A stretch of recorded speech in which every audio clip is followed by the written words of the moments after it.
Olá! Nos dias atuais, a obesidade é vista como uma epidemia mundial. E até que ponto isso afeta a parte psicológica? Onde o profissional da psicologia entra para auxiliar no tratamento dessas pessoas?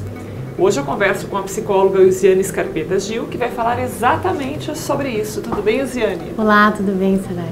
Diga uma coisa, a gente sabe que a questão do emagrecimento, dos inúmeros tratamentos que existem, cirúrgicos ou não, estão diretamente relacionados à questão psicológica do paciente. É uma parte que a medicina não descarta, trabalha seriamente com isso. Certo. De que forma a psicologia pode auxiliar essas pessoas que sofrem com a questão da obesidade? Normalmente assim, as pessoas que buscam esse processo de emagrecimento, quando elas buscam somente a parte de educação ou reeducação alimentar, elas acabam agregando, acabam mudando muitas vezes esse comportamento alimentar, mas não muda a questão principal. Muitas vezes o foco, o foco emocional que faz com que essas pessoas comam. Porque hoje a gente, a nossa sociedade coloca como tudo que é social, nós vamos nos alimentar, nós vamos comer. Se chega um parente em casa, nós vamos comer. Tudo gira em torno da mesa, nós vamos fazer alguma coisa para receber essas pessoas. Então tudo gira em torno do comer. E aí o que leva essa afetividade, o que essa afetividade faz com que essas pessoas comam? Quando estão tristes, quando estão ansiosas, quando estão angustiadas, quando estão felizes, tudo está relacionado ao comer. E muitas vezes o descontrole passa por aí, porque ela não consegue ter um controle emocional e passa a ser descontado muitas vezes isso na alimentação. É onde acaba tendo todo um sobrepeso aí por essa questão. E às vezes restringir somente a alimentação dessas pessoas faz com que elas se descontrolem um pouco mais na questão emocional. Existe um perfil para essa pessoa que tem esse descontrole e diante de um problema, de uma angústia, de uma ansiedade exacerbada, ela começa a comer compulsivamente, ou isso pode acontecer com qualquer pessoa? Isso pode acontecer em qualquer fase da vida de uma pessoa, com qualquer pessoa. Mas o foco principal são pessoas ansiosas, Porque assim, é uma válvula de escape, passa a ser uma válvula de escape. Algumas pessoas têm outro tipo de válvulas de escape. Outras vão começar a colocar todas as suas questões no estresse, no gritar, no brigar, no expressar. Outras vão tentar engolir tudo isso, que é onde a gente começa a trabalhar essa questão do comer compulsivamente. O que essa pessoa está engolindo, O que ela está engolindo que ela não está expressando? O que ela está guardando tanto para ela? E ela começa a guardar literalmente, ela começa a colocar esses alimentos como foco de expressar aquilo que ela não consegue. Todos esses sentimentos, essas emoções não conseguem ser expressadas, então vão ser consumidas. E quando procuram pela ajuda de um psicólogo, é fácil fazer essa detecção? Geralmente esse acompanhamento, esse tratamento é um tratamento tranquilo ou existem muitas resistências? Porque não deve ser fácil também você abandonar esse hábito, essa compulsão do dia para a noite. Não é fácil. Primeira questão, quando procura seu psicólogo, é trabalhar a questão emocional que o leva. Então vai ser feito todo um trabalho de percepção desse paciente, entendeu? Muito mais do que a questão alimentar, que o nutricionista vai cuidar, das restrições quando tiver que ter. Mas a questão emocional, então a observação, primeiro que nós comemos sem ver hoje em dia, pela pressa, pela rapidez, Então a primeira questão é nós não vemos o que comemos. Então, muitas vezes, você perguntar o que você comeu ontem, na hora do almoço, você não lembra a quantidade que comeu, não lembra, até muitas coisas, o que comeu, muitas pessoas não lembram, Pela questão da correria, social mesmo, dessa vida corrida. Aí é trabalhada a questão visual. Então, quando a gente começa a observar o que nós comemos, nós começamos a nos perceber. Então, a percepção desse paciente com ele mesmo, ele começa a se perceber a questão da alimentação, quando ele come, o que ele come, o que ele sentia quando ele come, o que tinha acontecido antes e depois dele ter comido compulsivamente, ou ter comido a mais, aquele tal do comi um pouco a mais, exagerei um pouco no feriado. Exagerou por quê? Afetivo, o que tinha, quem estava. Todo trabalhar dessa questão emocional, o que fez com que você não visualizasse, era conversa, Então é trabalhado durante o processo terapêutico nesse sentido emocional mesmo. Bem interessante isso. Você falou aí a questão do acompanhamento com a nutricionista. Para todo esse tipo de tratamento, vocês se cercam de profissionais específicos para acompanhar esse paciente. Isso Sim. realmente é necessário? É necessário, porque o psicólogo não vai trabalhar qualidade, não vai trabalhar, né, toda a questão de quantidade ou a qualidade desse alimento, se está sendo saudável ou não está sendo saudável, não é só isso. Claro que nós vamos dar respaldo em toda essa questão, né? Porque quando trabalhado com esse paciente na psicologia, ele vai passar tudo aquilo que ele está fazendo com a nutricionista, o que está sendo difícil para ele, aonde foi difícil, aonde não foi, né? Olha, eu consegui fazer isso, não consegui comer, não consegui seguir o cardápio. Então, tudo isso é trabalhado durante esse processo, né? Tá certo. Você está acompanhando a conversa com a Elziane Scarpetta Gil, que é psicóloga e está abordando as questões psicológicas da obesidade. A gente volta daqui a pouquinho.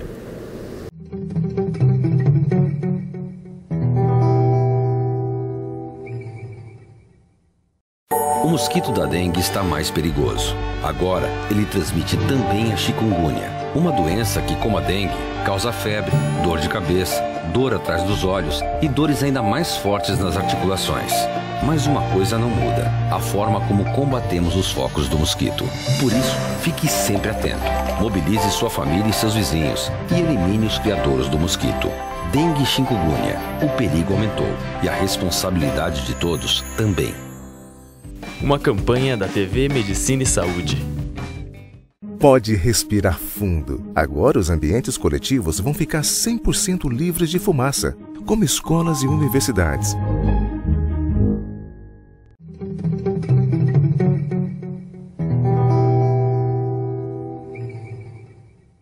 Estamos de volta. A entrevista da semana é com a psicóloga Elziane Scarpetta Gil, que está falando sobre obesidade. É o mal do século, né, Elziane? Todo mundo tem algum problema, algum familiar ou conhecido que está envolvido nessa questão da obesidade, que muitas vezes é incontrolável, né?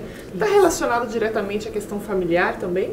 Também, né? Como você diz, o mal do século. Por que o mal do século? Porque tem toda essa questão que inicialmente a gente acabou falando, da correria, né, da busca pelo trabalho, da busca pelo dinheiro, da busca pela realização pessoal, que hoje é muito, né, muito assediada por todos, né, em todo o tempo. Então isso faz com que muitas pessoas deixem de se preocupar com ela mesma, né, até com as questões emocionais. A questão da busca, né, existe uma falta muito grande dentro dessas pessoas, muitas vezes, e elas tentam buscar isso através de todas essas outras questões que são oferecidas.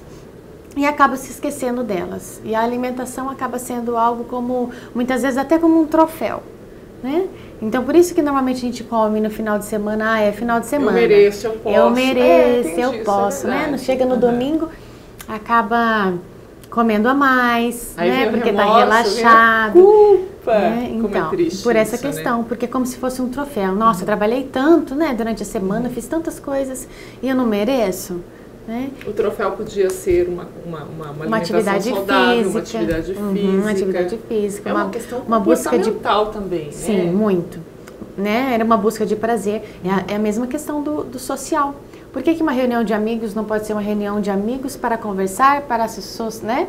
Vivenciar o social? Não, mas tem que ter um churrasco, tem que ter bebidas. Você perde a graça, né? Você tem que colocar alguma coisa na mesa. Isso. É como se fosse, não é o foco. Né? As pessoas não estão mesmo com o foco, elas estão buscando saciar-se, muitas vezes. Né? A questão familiar é muito importante, porque muitas mães, muitos pais, né, acabam compensando muitos filhos. Começa por aí, a compensação de alimentação, né, pela falta de tempo. Você vê muito isso no consultório? Sim. Né? Quando se trabalha com criança, tem muito essa questão, né, da criança come demais, come o tempo todo, não tem um horário de alimentação, porque a mãe não consegue manter um horário de alimentação, porque a própria pessoa que cuida dessa criança dentro de casa não consegue manter um horário dessa alimentação. A mãe supre isso quando vai ao mercado, então deixa a criança comer o que quer, na hora que quer. Né? Os alimentos estão... Não existe, então, essa questão de meu filho não adianta, meu filho não come verdura, é uma coisa dele. Isso não existe. Não é aprendido. Né? Todo comportamento ele é aprendido. Todo o comportamento dele é aprendido. Existe a questão do paladar, olha, não gosto, mas não a não aceitação. Quando uma mãe diz a um filho, ele é assim e pronto, ele estabelece essa necessidade de ser aquilo que a mãe disse que ele é. Entende? Passa a ser algo para essa criança importante afetivamente. A minha mãe disse para ser assim. Né? Você está falando isso, eu estou me lembrando, veiculou nos Estados Unidos uma campanha que chegou no Brasil também, de um vídeo, inclusive está sendo veiculado na TV Medicina e Saúde, a vida diante dos olhos de um obeso. Então ele é retroativo, volta-se lá na infância, quando ele começou a comer de tudo, a mãe começou a dar coisas para ele parar de chorar, isso, ou para ele ficar mais maleável, e aí entraram os produtos industrializados, uma alimentação de fast food, e assim vai durante a vida dele até ele chegar e parar num hospital totalmente deformado pela obesidade, né? Então é uma questão que está intimamente ligada à família. E como é que a família pode perceber que aquele momento é crucial, é crítico, ela tem que tomar uma atitude naquele momento? Quando que isso acontece? Quando que a luz vermelha é acesa? Desde quando essa criança apareceu nessa casa, desde a amamentação dessa mãe, né? Porque se a mãe não consegue identificar desde a amamentação, ela já começa a suprir, essa criança já aprende ali que suprir ela com alimento. Tem que ter esse rigor, inclusive na amamentação. Na amamentação, então. Porque daí a mãe começa a ver essa criança chora, amamenta. Não tem horários adequados de amamentar. Não tem. A criança chorou, tá chorando porque tá com uma cólica, porque tá com alguma outra coisa, tá com a fraldinha suja. Não, a mãe vai lá e amamenta. É um comportamento aprendido mesmo. Isso, ela aprende. Então, ela aprende que saciar-se o choro é com alimento. E o que é o choro para uma criança? É a expressão afetiva dela. Todas as vezes que eu estiver afetivamente mal, ou, né, eu vou comer. Que isso vai passar para mim, né? Como um remedinho. Passa a ser um remedinho. E a gente leva isso para o resto da vida. E o resto da vida vem vindo. É difícil, certo. Luciane, e qual é a dica então para essas pessoas que hoje sofrem com a questão da obesidade, que está ligada à compulsão, né? E também todas essas questões psicológicas? Qual que é a dica da psicóloga para isso? Prestar atenção no momento que você estiver vivendo, porque muitas vezes quando uma pessoa está obesa, com sobrepeso, ela pensa diretamente em tenho que restringir, né? E a princípio eu acho que não seria isso. A princípio preciso buscar, trabalhar o meu emocional, ver da onde está vindo essa não conseguir deixar de ter o alimento como foco. Então a primeira questão eu busco o emocional, a princípio, junto com a reeducação alimentar, mas também essa questão emocional, porque muitas vezes, muitas pessoas não buscam e deixam exacerbar essa obesidade por medo de restrição, né? E eu acho que o mais importante é, primeiro, ela visualizar o que está acontecendo com ela, para depois ela restringir. Então, trabalhar primeiro a visualização de quem ela é, onde ela está, o meio em que ela está, né? Porque como ela chegou até ali, para depois ela falar, não, agora eu quero emagrecer, agora eu quero trabalhar a questão da minha alimentação, da reeducação alimentar. Mas primeiro eu quero me conhecer, eu quero saber quem eu sou, onde eu não gosto, o que eu quero mudar em mim, trabalhar mais essa questão emocional. Certíssimo. E tem profissionais para isso, né, que estudam exatamente para ajudar e para dar o apoio necessário para as pessoas que passam por esse tipo de situação. Luciane, obrigada mais uma vez, felicidades. Você acompanhou a entrevista da semana, mais informações você acompanha aqui na TV Medicina e Saúde. Até mais.